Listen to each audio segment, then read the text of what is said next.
Welcome to EQ TV, the emotional fitness channel. And today in this video, we're going to be talking about how to let go of the past, how to let go of an event, something that happened to you in the past that is still creating a reaction in your life. Stay tuned.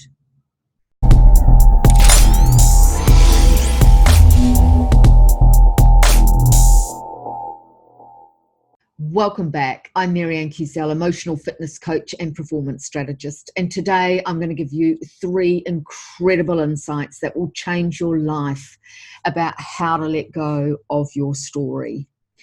So here's the golden nugget. I want you to ask yourself this question first and foremost.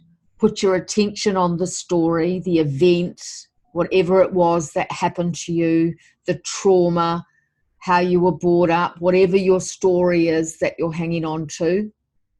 And I want you to come back to yourself right now and ask yourself, who would you be without your story? Who would you be? Would you be free? Would you be happier? Would you take more risks? Would you have more energy? Who would you be without your story? Now, there's something really valuable in this because I used to have I had such a bad story that we can actually be emotionally attached to it. Now, granted, it gave me a great deal of push forward and content, and it is the reason that I do what I do. However, if we're still reacting to our story, it means we haven't let it go.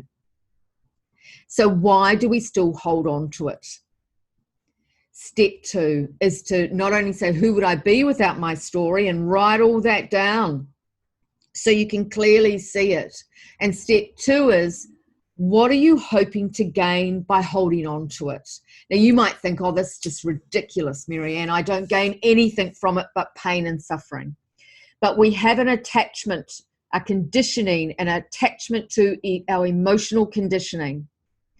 And we're either wanting validation, perhaps you're wanting an apology. Perhaps you're wanting somebody to celebrate in you for having come so far. Perhaps you want pity. Maybe you don't want any of those things, but ask yourself, what's the reward for holding on to it? Keep repeating it. Are you looking to belong? Are you wanting someone to say, I get you? Are you seeking empathy? Because there's always something in it. So it's such a valuable piece to say, what's the reward for repeating myself? And the brain actually has a programming, that negative programming. But what we're actually doing is re-traumatizing ourselves every time we bring it up. The nervous system remembers it. The cells in the body remember it. And so what's the benefit of that traumatization? What's the benefit? Because there's an unmet need there of something that hasn't been completed. So who would you be without your story? What's the reward that you're getting for it? And now here's the golden light. What can you accept about that story? Can you accept that you're not the only one it's happened to? There's other people in the world that have been through it. Can you accept, yes, it was painful? Can you accept that it's not a healthy servant to hang on to it? Can you accept perhaps the other person only did the best they could? Can you accept it's out of your control? Can you accept it's in the past? Can you accept that you can't change the past? All of these things are coming into acceptance. And can you accept that you can change how you feel? You can reframe it and you can reclaim your essence. Can you accept that? If other people have done it, can you accept that you could do it? And then go back to the number one question. Keep asking yourself this and practice it. Who would I be without my story? And what you might notice that goes on in the body is almost a heightened feeling of exhilaration, a possibility, some hope, some faith. Oh my goodness, who could I possibly be without this story? And I remember when I first did this, I actually had some sadness because I had been operating through this victim mentality and this reactive conditioning about my story for so long. And so who could I be without my story?